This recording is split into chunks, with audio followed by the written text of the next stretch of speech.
Well, good morning and welcome to How to Be Share-Worthy on Facebook. I'm Victoria Cook from the Center for Guilt-Free Success, and I'm super excited to have you here with us today.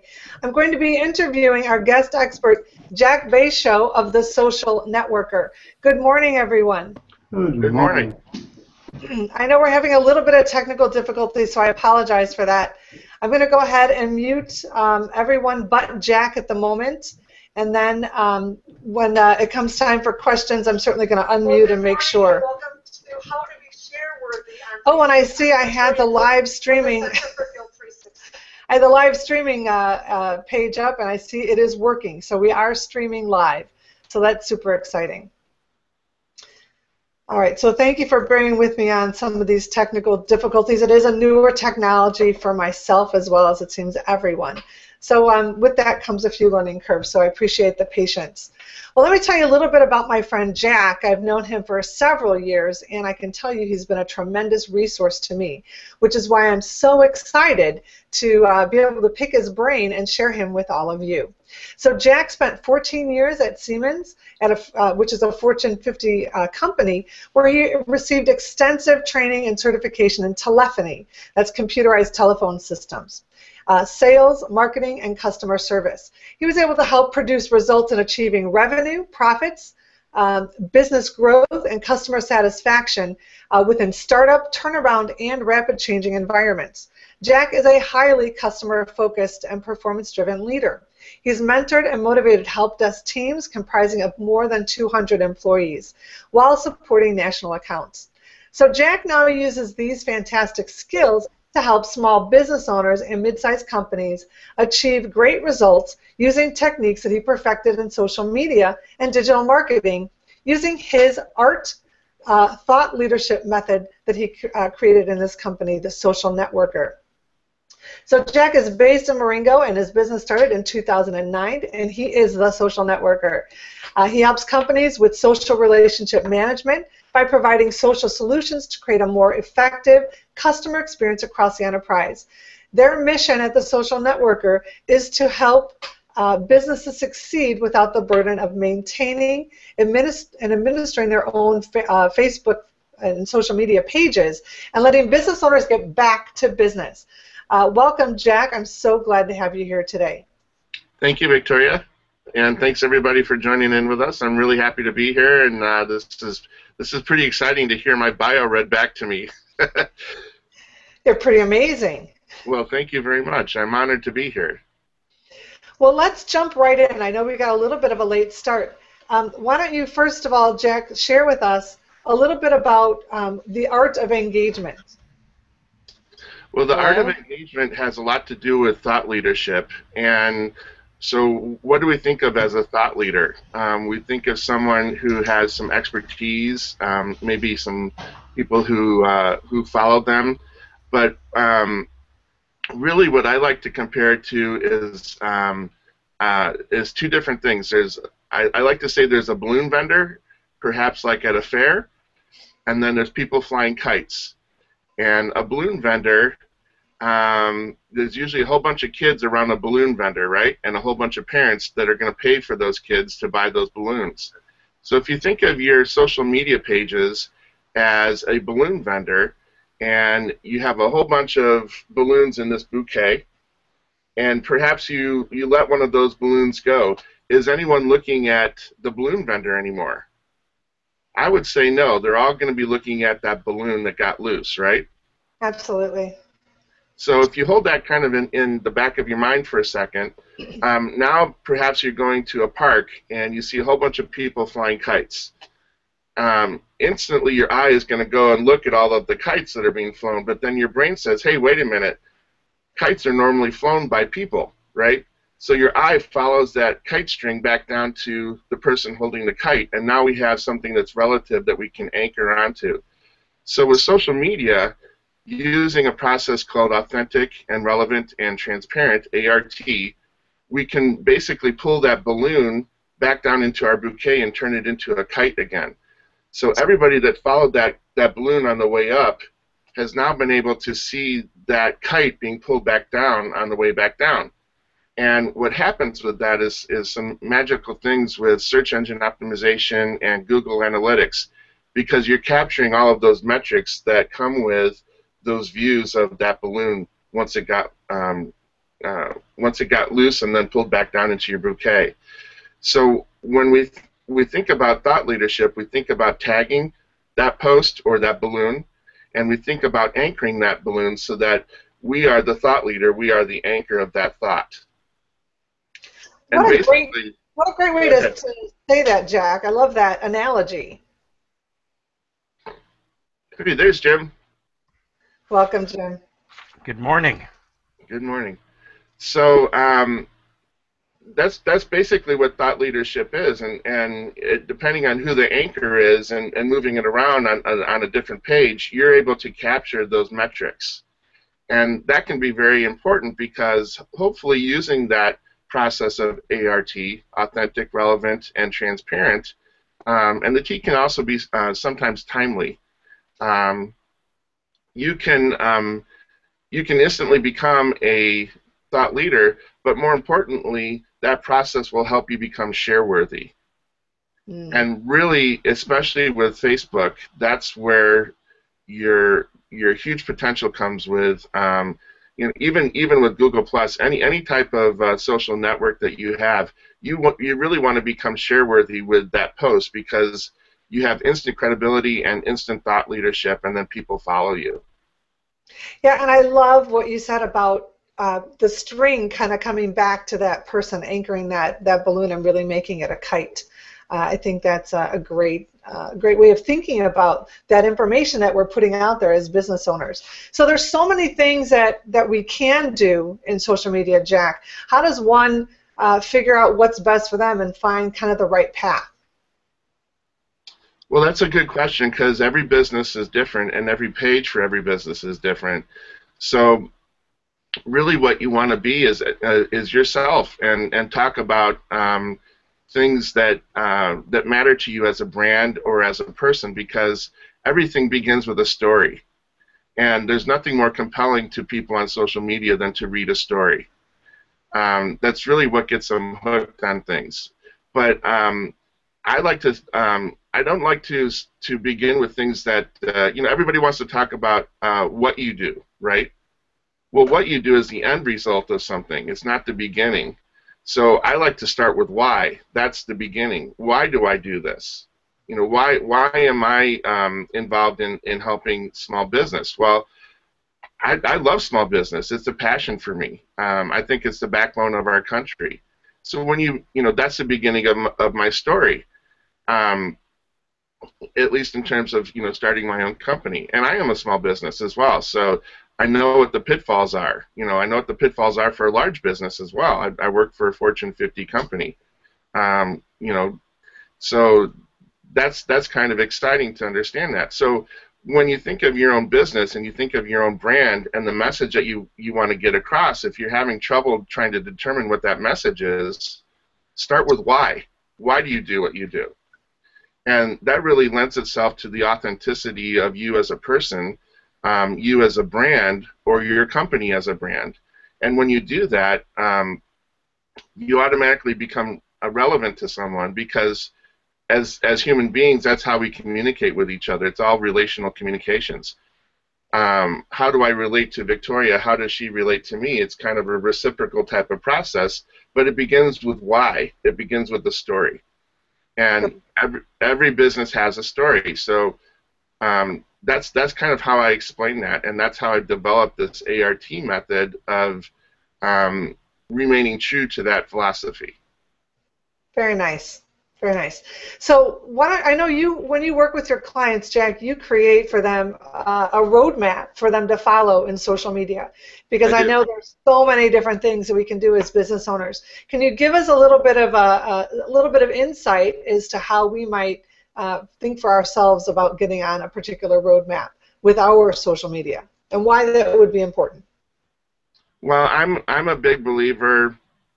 And I don't know who said this quote. It might have been Oprah or Maya Angelou or someone like that. But if you fail to plan, then you plan to fail. it's kind of a you know, a play on words there. But in anything that we do, if we don't have some type of plan in place or some type of roadmap that we can adjust our course or adapt our course along the way, we're not going to be very successful at it, and neither is our organization, because we're all going to be pulling in different directions. So if there's a plan in place, or even something that can be adapted, then the organization knows where, you know, we're going as a whole. And whenever I help a customer, I don't pretend to know everything about their business. So I developed this roadmap type of plan so that we can sit down together, and I can kind of understand the business, and they can kind of understand what I do, and then we map it out. So if you're, you know, if you've never traveled from Chicago to Los Angeles before by car, if you don't put a roadmap together, you might end up in San Francisco, you know, and 600 miles away from your goal. So that's basically what I do. And if I can, would you want me to do a screen share? I can kind of show you what the roadmap is. Oh, and I lost your volume.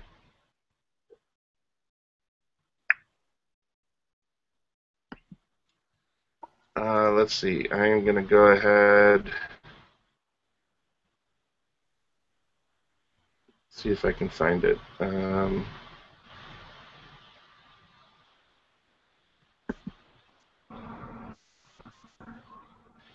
Hello? Okay, there you are. Okay, sorry, I don't know what happened with my microphone. Okay.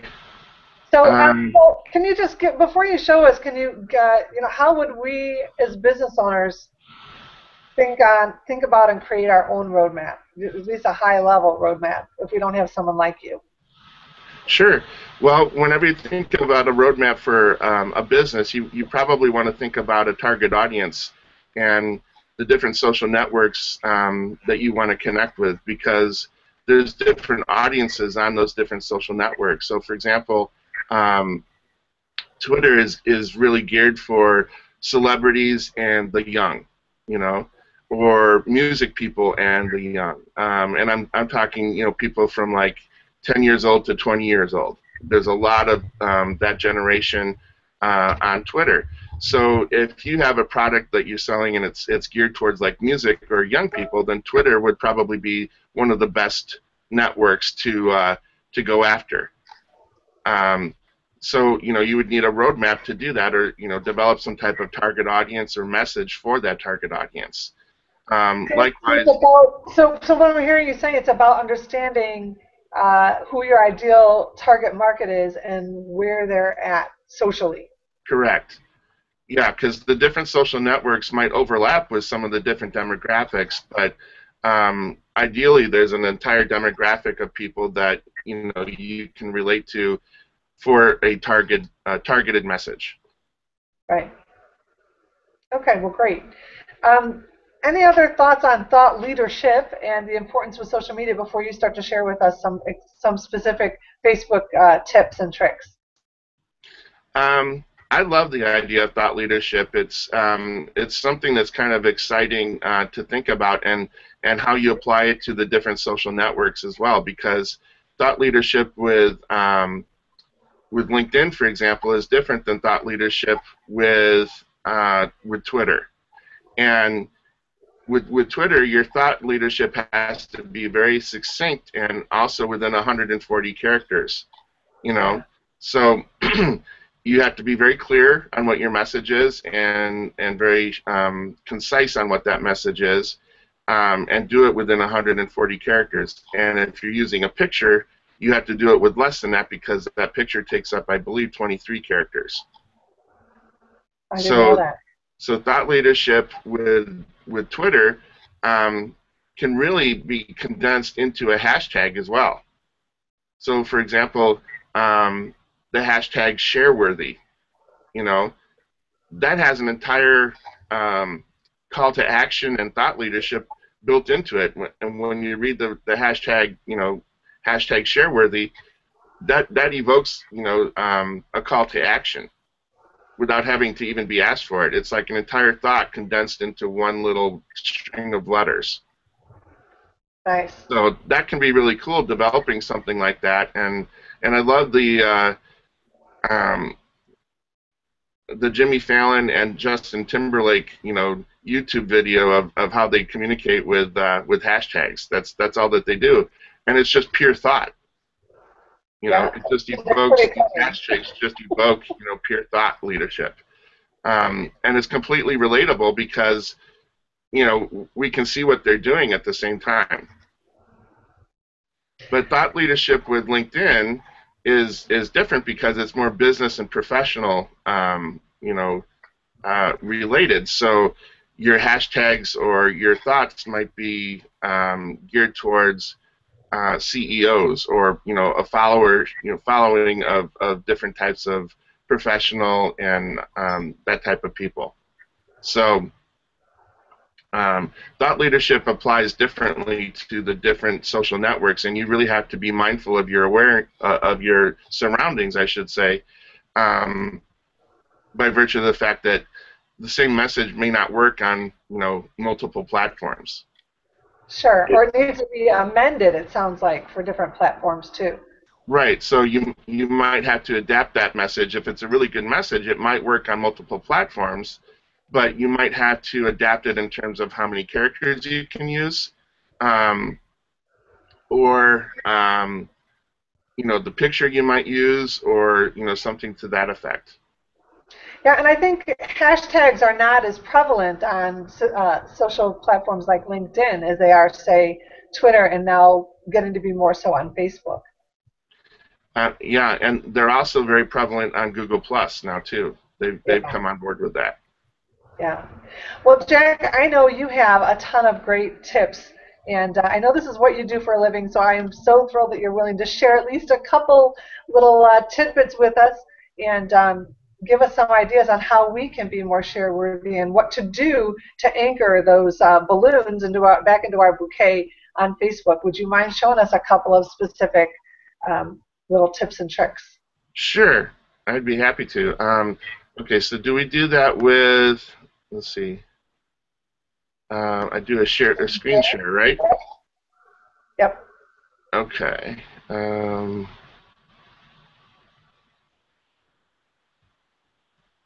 I apologize. My eyes are very teary today. I don't know if it's allergy related or what seems to be the case. I'm really not crying. Okay, let me see here if I can share this correctly.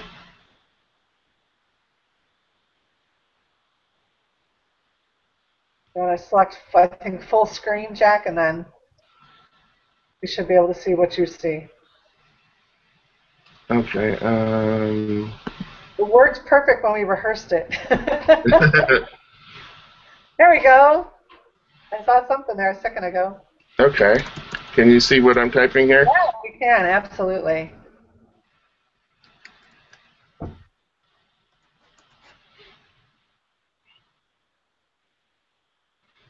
Okay, so here's my profile, and this is very similar to what everybody else sees, but this is my news feed, my notifications, and I have 15 of them since I checked like 5 minutes ago, which is kind of exciting.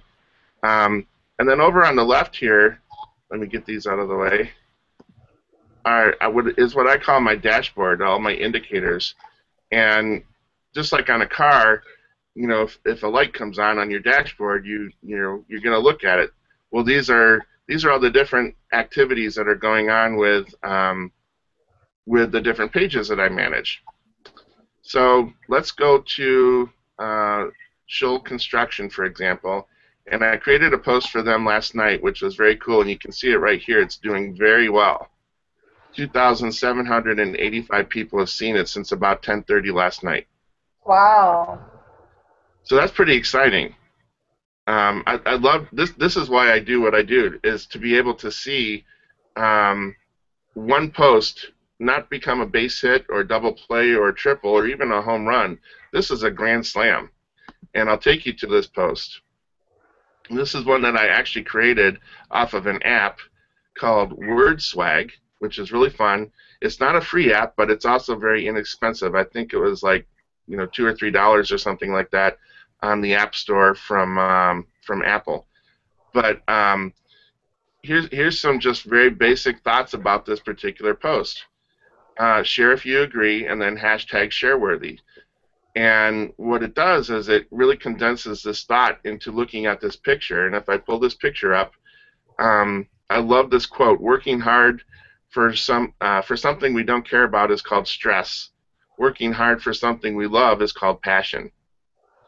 Right. And Peter Scholl has a passion for doing construction and high-end homes, but also remodeling and things like that. So this post seemed very appropriate for his company. Now, what was really cool about making this post is the transparency of it. Are we trying to sell anything here? No. Are we relevant to people? Yes. Are we authentic as to what we are and what we do? Yes. So this is something by virtue of the fact that we've got some good thought leadership here, and even though it's very small, with just this particular thought, share if you agree, and hashtag shareworthy, guess what happens? People share it. Now, I was able to tag some friends in this because I think that they're relevant to this type of post. I've got Chrissy Clausen, myself, and about 44 other people, but also some businesses that I work with that I think are very relevant, and they work hard because they have passion in what they do as well.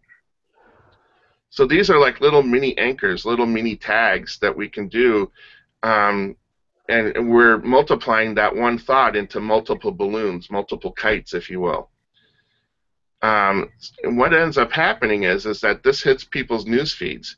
Now, just a little caveat about tagging people.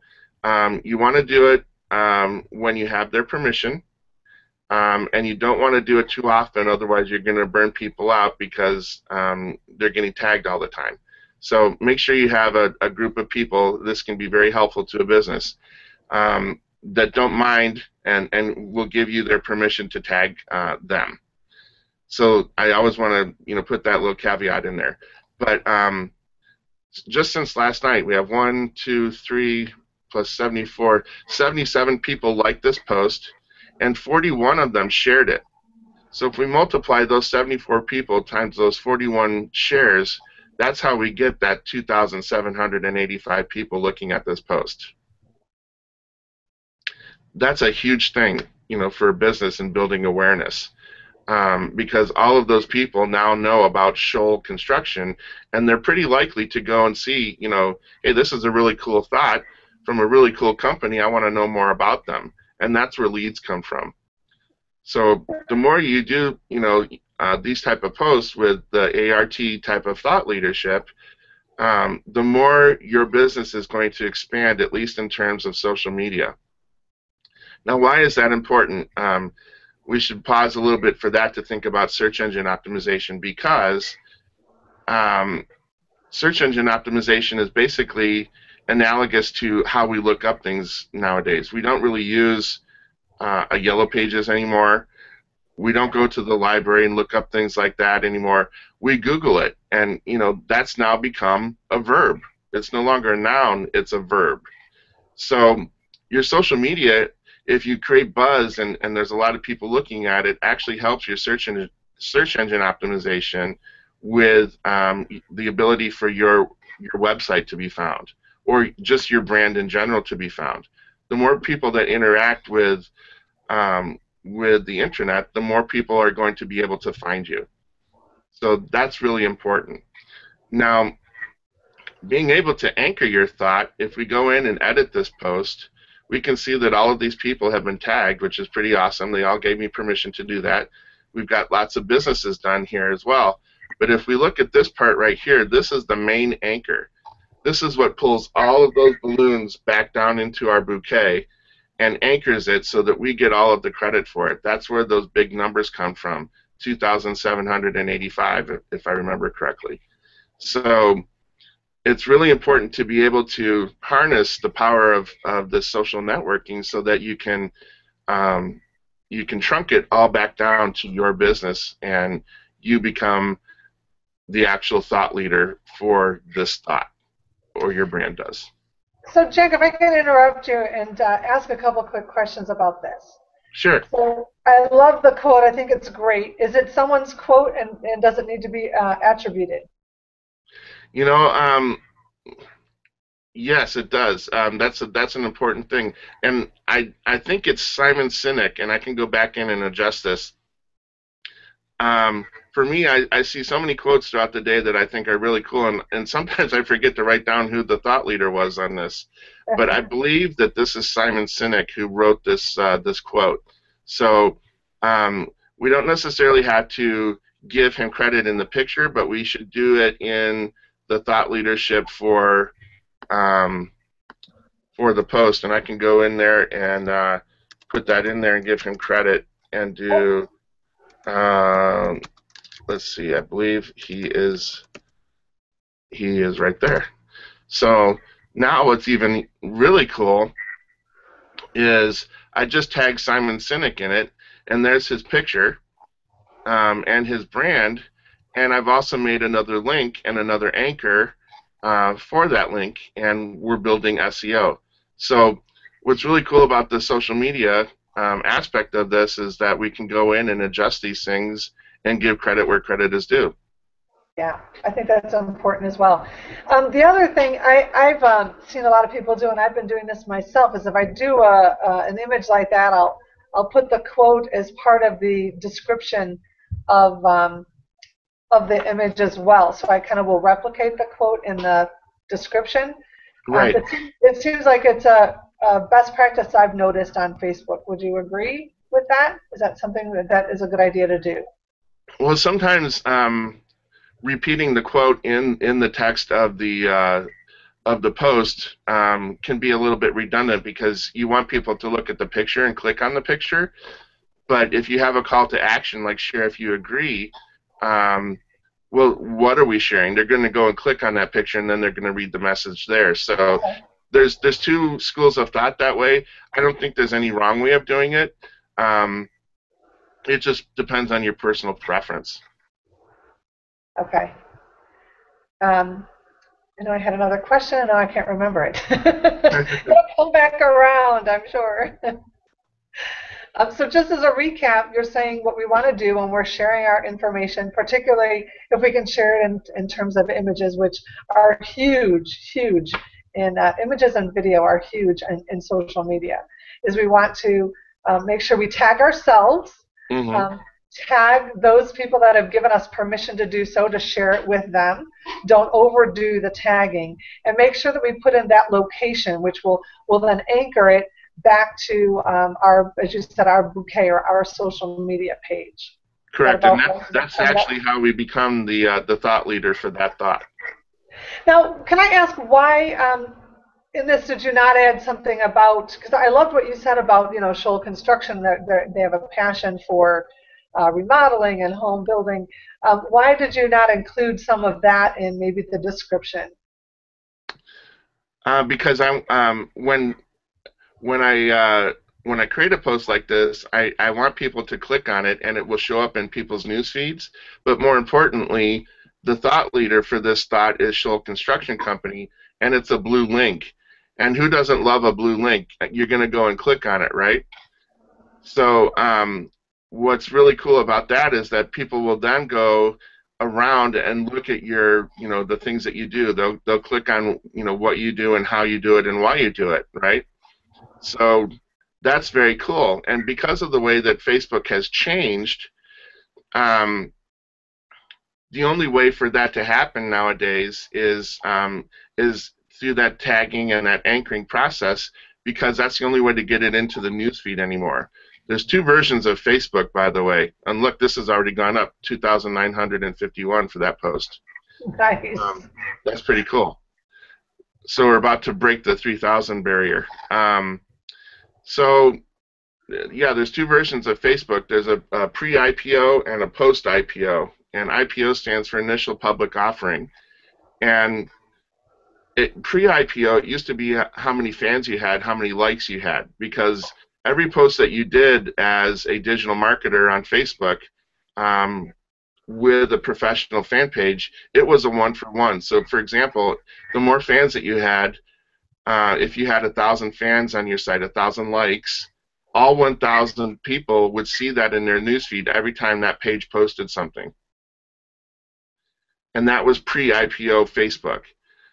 The closer that Facebook got to IPO, they turned the volume down. So if you had 1,000 fans, only 900 would see it. If you had 1,000 fans, only 200 would see it. And if you go back up here and look, now if I do a post and I don't do any tagging, or if I share a link, let's see, how many fans does Peter have? He has 388 fans on his page, but only 72 saw this particular post. Yeah, I've noticed that as well when I've been working with my clients. We've talked a lot about that. I know Facebook is trying to get business owners to promote those posts and to pay for ads, and so they have kind of turned down the volume in our posts. So I love that. This is a great way to kind of get around that, pump up our own posts. Yeah, it really is, because otherwise you have to do the boosted post, and the suggested retail price is $30. And then they can calculate out to show you how many people you have a potential of reaching. But $30 for one particular post can get pretty pricey, unless it's a special event or something like that, But this process that I've been able to use and help people with is free. I love that. It's my favorite price. Exactly. Free is great. That's great. Well, Jack, what other tricks can you share with us today? That was a great one. And I can tell you, for those listening, I have used the tips that Jack is sharing, and I have seen a tremendous difference in not only the reach of my post, but the engagement on my page. And then also getting organic likes to my page. So I'm not buying likes, but I'm doing and using some of these techniques, and I'm seeing, as Jack was saying, people linking, coming back to see where that post is anchored from. And then miraculously, I have, 2, 3, 4 more organic likes to my page as a result of that post. Exactly. So, where Facebook was, pre-IPO was all about the likes, it really upset a lot of consumers, because these pages were putting out 5, 6, 7, 25 posts a day, right? So they were, and it was hitting everybody's news feeds, and it was really making people upset because they felt they were getting spammed. So Facebook really knows how to do Facebook, right? So they really paid attention to the user experience, and they turned the volume down almost all the way off, but whatever they take away, they put back. So when you do a boosted post, it can be very effective, and it's even more effective than this tagging and anchoring process, because Facebook knows Facebook. They know who is connected to whom, and they can do it much more quickly than I can. I mean, they've got all these electronic robots out there that do that. So, and it propagates throughout their matrix. So nowadays, it's really not how many fans you have, but what you do with those fans and how you get engagement with those fans. So let me pull up another post here too for happy and healthy family. While you're doing that, let me just unmute Michael and see if he's got any thoughts or comments. Okay. Michael, thanks for joining us live. I know we've lost a couple other folks due to some technical challenges, but I'd love to hear, your thoughts, or if you have any questions. No, I think it's excellent. The items that Jack just mentioned about the shares and how they come about was something I wasn't aware of. So it's certainly given me one tip that is going to be very helpful when I'm putting some more posts out. So it's very helpful so far. Thank you. Great. Any questions for Jack, or anything you're hoping he's going to cover in the last 10, 15 minutes that we've got? Not particularly at the moment. I might have one at the end of the day, but I'm not specifically what he's talking about now. Okay, great. Thanks, Michael. Okay, Jack, back to you. What's our next tip? Well, I just want to finish the thought on, it's not all about, how many fans you have. Here's a fairly new page that we started with Joyce Landy, and she's got this happy and healthy family type of page, which is about nutrition and, doing healthy foods for your family. she's got only, and I'm going to say only 70 fans on her page, which is right here, which seems like a fairly low number.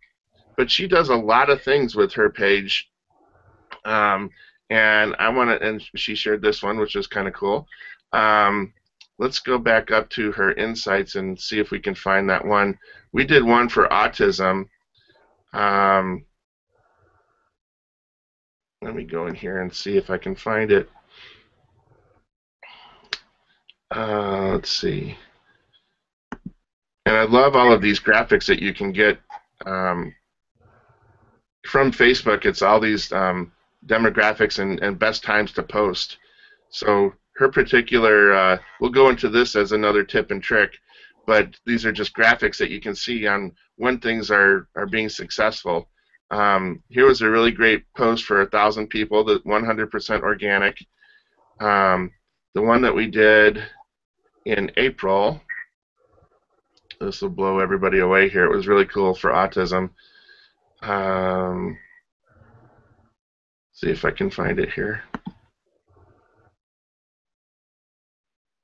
This, by the way, keeps a history of everything that you've ever done with your page. Yeah, I do like the new insights screens, and a lot of the graphs that they give it really makes it much more user-friendly, and I can really understand what's happening with my page. Right. So here's the post that I found. Holy cow! You know, this keep in mind, this is a page that only has 70 fans on it, right? So this one post, like to show compassion, share to build awareness. April is Autism Month, and then I tagged the business, and we did this hashtag as well. So 73 people liked it, 4 people commented on it, but 454 people shared it. So when you multiply all of these things together, combined with the tagging and anchoring and things like that, this page of only 70 fans got 16,216 people who saw that post. Wow. That's an amazing number. So it's not just about the likes anymore. It's about what you do with those likes. Sure. So that's pretty cool. So this is why I love Facebook.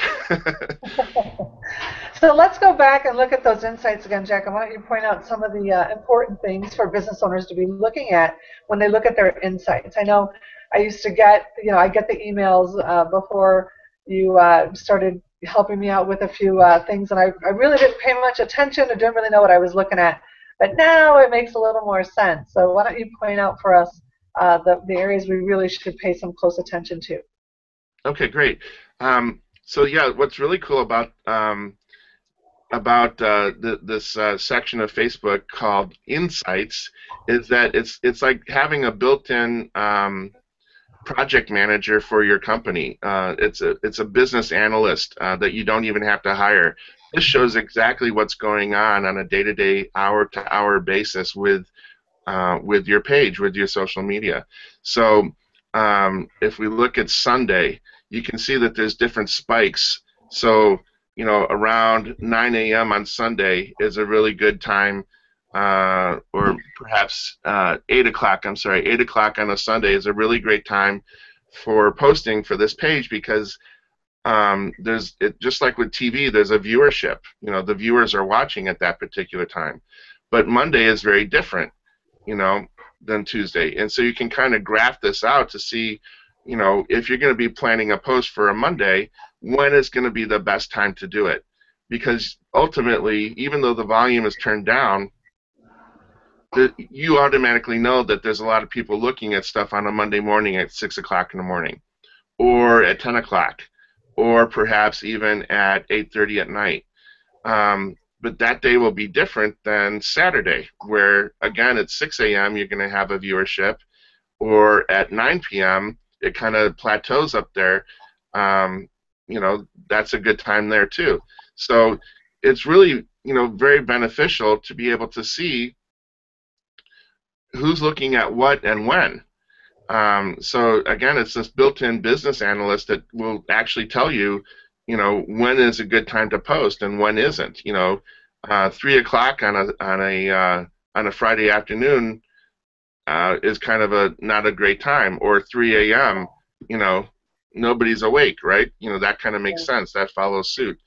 Um, but this is a very robust way of looking at things, and then there's, you know, you click on people, you can see what your demographics are. So for this page, Healthy and Happy Family, it makes sense that 92% of the fans are women.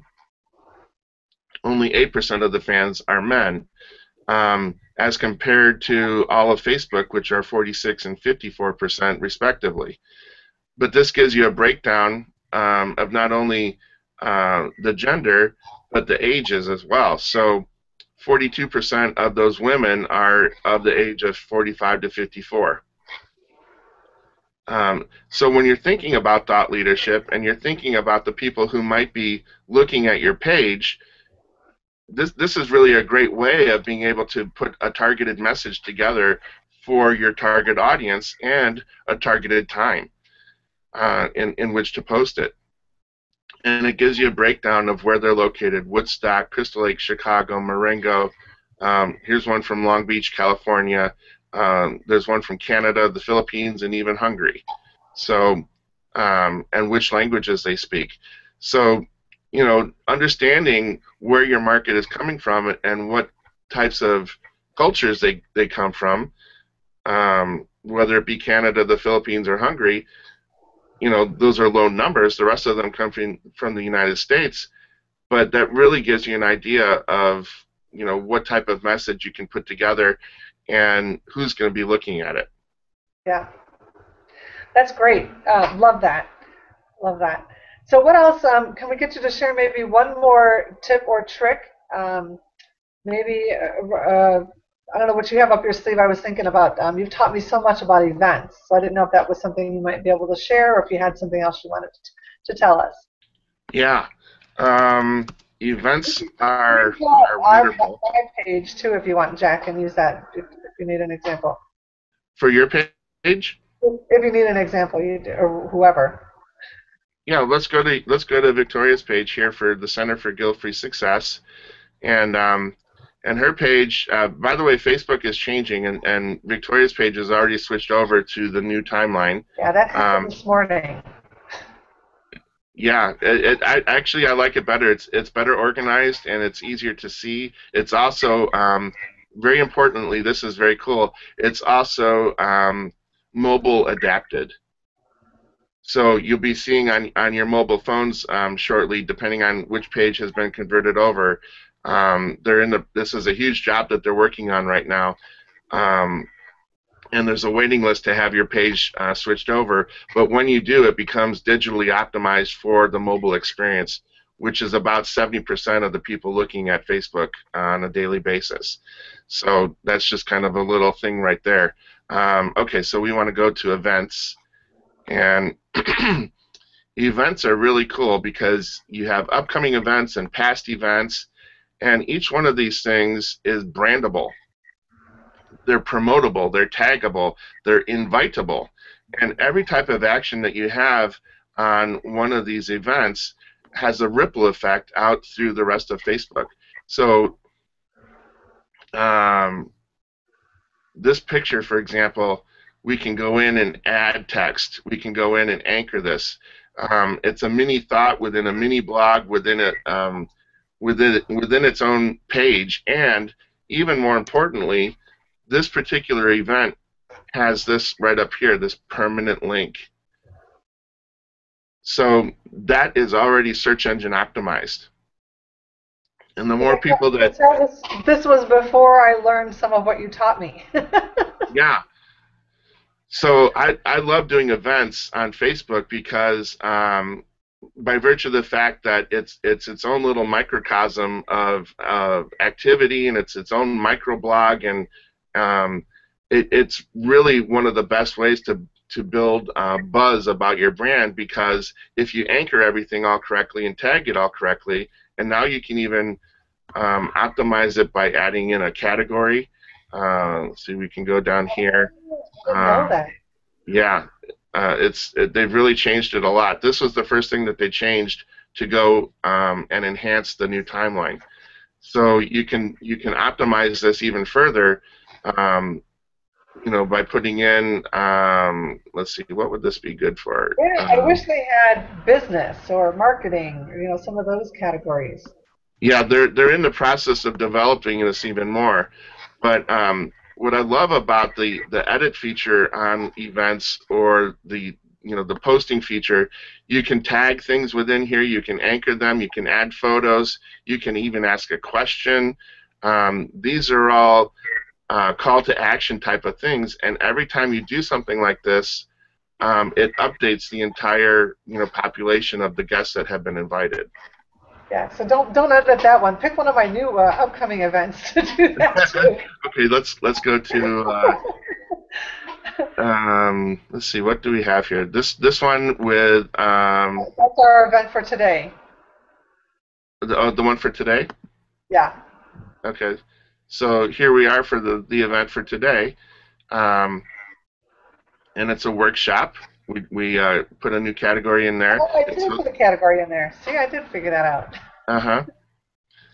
And then it's hosted by the Center for Guilt-Free Success, which is there's a tag there, and it's a blue link, and people can click on it. You've got a map, you've got tickets available, you've got all these different things, and then the initial description of what everything is, the contact information. But you can also thank people for coming. You can add a photo. You can ask a question. It's really a built-in communications device for figuring out, who's coming and who's already been invited, things like that. So, and again, it's its own permanent link. Nice. Well, thanks for that, Jack. Let me go ahead and unmute Michael again, and let's just kind of wrap up our discussion. And Michael, any other thoughts or questions that you've got, since we've got Jack here for just a couple more minutes? All that's happened is he's given me a lot of information to think about, and a lot of work to be done on a couple of pages that I want to get up for a couple of groups I'm involved with. So it's a great start, and I can see that there's a lot of work ahead of me, but I think just the pointers that Jack has given have been really very, very helpful, as well as the little handout. Great. Final thoughts or information that you wanted to share? We've got just 5 minutes left, Jack. I certainly want to make sure that folks know how to get in touch with you if they want to connect with you or they need your kinds of help or services. What's the best way for them to get in touch with you? Probably through Facebook. Or, I live on social media, but my phone number is area code 815-546-1377. That's my cell phone. Or email jack@socialnetworkerjack.com, or the website socialnetworkerjack.com. Yeah, somehow our video and our lips are not matching. At least yours weren't. It was a little like a like a Godzilla movie. It's a little bit delayed, but that's okay. It's all dependent on bandwidth, right? Probably. Well, this has been great. I love the information you shared today. I love art, be authentic, relevant, and transparent. That certainly goes with exactly what I teach my clients, to be themselves, be true to themselves, and that's what's going to help them attract their ideal clients. Love the analogy of the balloons and the kite and anchoring those things so that people can find their way back to us. This has certainly been an amazing interview, Jack. I thank you for sharing your expertise. And are there any thoughts you'd like to leave, with everyone before we sign off? I think just the final tip or trick, just keep it as simple as you can, as concise and condensed as you can. Although people do like to read, they don't like things that are real wordy, and they're less likely to share it. And really, ultimately, your success with social media is going to become apparent when it's share-worthy. And if you do that A.R.T process, it will automatically become share-worthy. You won't even have to ask people; they'll start sharing it. Yeah, I've heard Facebook is going to be kind of don't want to say dinking or uh, turning things down again if you're asking specifically to share this or share that or have some of those kinds of things in our posts. So I think if we can just create great content that people just naturally want to share is going to be the very best way to really leverage what you're doing on Facebook. Exactly. Yeah, that thought leadership really comes into prominence. You know, when you have a really great thought or a really great quote, something to that effect, or even if you forget to acknowledge who the quote was from, you can go back and adjust it, like we did there. That was awesome, and a really great example of how to do that. But yeah, you wanna have your post become shared because that's where it's going to be seen in people's news feeds, and that's where engagement comes from. Well, I know too. I've got my blog set up to feed into my different social media platforms. So again, it's another way of reconnecting, and not only anchoring back to our page, but getting people also to possibly go to our websites as well. Certainly having great things that we can offer people, some lead generation is an important part of that. If they like what they're seeing, they like what they're getting, maybe they want more of it, be sure you're providing a way for them to get more of what you're offering. For Exactly. those, yeah. So thank you again, Jack, for being here today. It's been a wealth of knowledge. I actually learned a couple of things as well, even though I've already been working with you in the past, and you've taught me so much. So thank you for that. I appreciate it. And for those of you that are looking to create a marketing plan, maybe social media is just one piece of things. There's a whole lot of other things to consider when marketing your small business. I'd be happy to talk with you about how we might be able to help you at the Center for Guilt-Free Success. So again, thank you, Jack, for being here. This has been our advanced strategy interview with Jack Béchot of The Social Networker on how to be share-worthy on Facebook. Thank you, Michael, for hanging in there with us live today.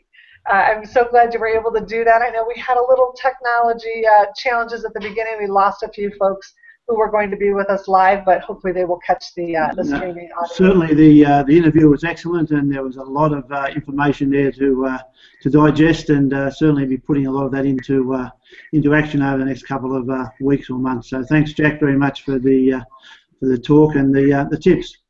You're welcome, Michael. Thank you for coming in. That's all right. Thank you. Be sure to let us know what your pages are. I'd love to see what you're doing and how you're implementing, what Jack shared today. I certainly will. Thank you.